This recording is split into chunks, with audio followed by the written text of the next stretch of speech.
Hi everybody, welcome back to Conversational Nina. Today we are going to continue on with literature. Let's get our lit on. Whoop, whoop, whoop, whoop. All things black and brown books. Why, you ask? Because I think it is sorely missing in our local bookstores. But before I get into it, if you can please subscribe, hitting that subscribe button and the bell so you can be notified when my videos upload. That would be great. Hotel on the Corner of Bitter and Sweet that I recommended for you to read. Integration with Chinese and Japanese stories from the past that takes place in the 1940s in Seattle during World War II. It's an excellent read, not just for students, book lovers, but people in general who just want to absorb others' cultures and understand why people may get along and why people may not get along. Also, I think we can really look at the people that we love and admire and kind of wonder what they're reading. Huge fan of BTS and their music, and RM in particular. Been under fire for a couple of performances in the past, but I will look into that and have another segment on that later on down the line. But I find it interesting what people with high IQs probably read. So if anybody has his book list, definitely send it my way. Ask you, what are you reading? Are there any English books available in your country, in your town?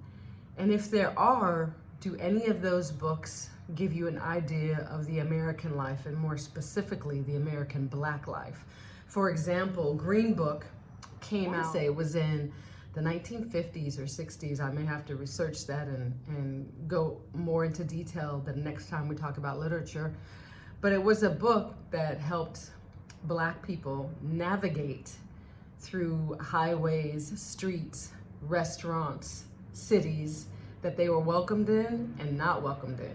I'm not sure if the term sundown towns means anything to you, but it is basically places where after the sun goes down, if you were Black, anything could happen. So you needed to be careful and be aware of those towns. Those towns still do exist today, and you can actually find a list of them online. However, I think Green Book can fill you in on what that was about as well. But the reason I ask is because if there are such books in your country, in your small little hub of the world, are you able to research and find out about what others are doing, how others are living? It comes into play when we look at K-pop stars and their use of Blackness and why they don't know more about the culture of Black people. So when you read, you learn everything, right? You learn more than you ever expected. I am enjoying my K-dramas because when I go there, I expect to know a few things that I just don't have to ask people on the street. Hey, is this okay if I do this here? Is this okay? You know, could you imagine if somebody just always stops you and says, is it okay to do this here? Is it okay to be here? The person, the local, would expect you to have researched a few things before you hit their town.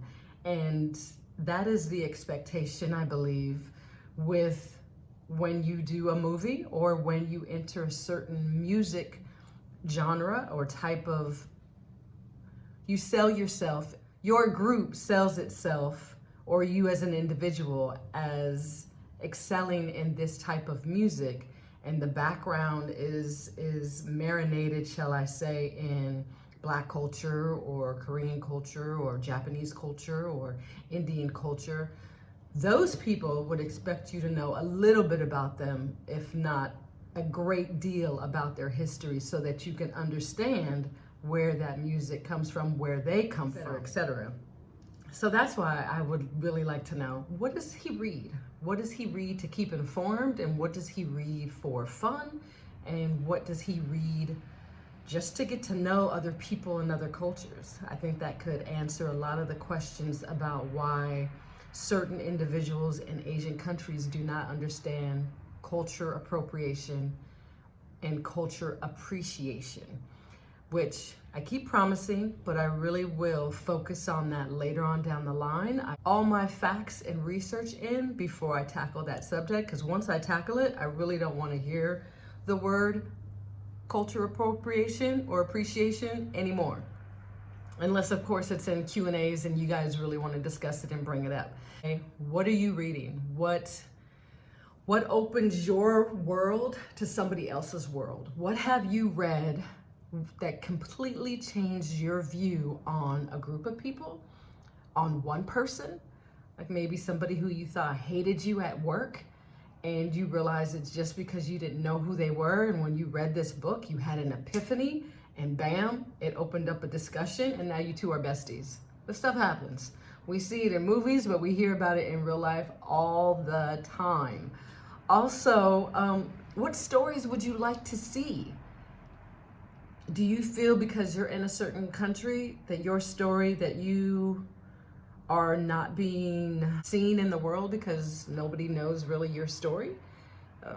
Because your culture and your people keep to themselves? And is that something you love and admire, or something that you're like, I wish more people knew about us so they could understand us and our reaction to this, that, and the other? And I heard an artist say, I think it was at the Country Music Awards, and he said that music is what brings us all together. And I actually believe that not only is that true, but also so do books. And I believe books bring us all together because even though we might not read it the same way, we get the gist of it. We get the trials and tribulations of characters. We can relate and understand, even if we don't want to be that person. So you might have read in school Uncle Tom, but you might not have wanted to be the actual character, which is understandable. With this professor, where she asked her students, all a room full of white students, if any of them would trade places with a black person to please rise.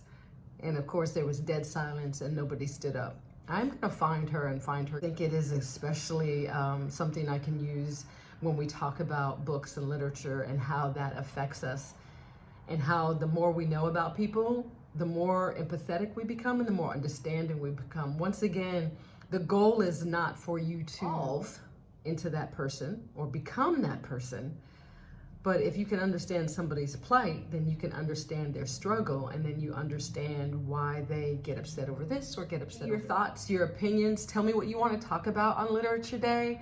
If you just want me to focus on one book at a time for a month, maybe even do a segment of reading, or find a piece of the book that really brought it to life for me and the characters to life. A Korean drama that you love but tells your story. So give it to me. Give me your Q&As or give me your questions so I can give you my answers, and let's have a conversation. Let's talk books, how they changed the world. Once again, please subscribe and tell all your friends about me. Let's have a conversation. Let's talk books, dramas, movies, K-pop. I can't wait to hit on K-pop on Saturday. I have a lot to say, and I look forward to your questions. So thank you again for visiting me. Mata Amade. Until we meet again.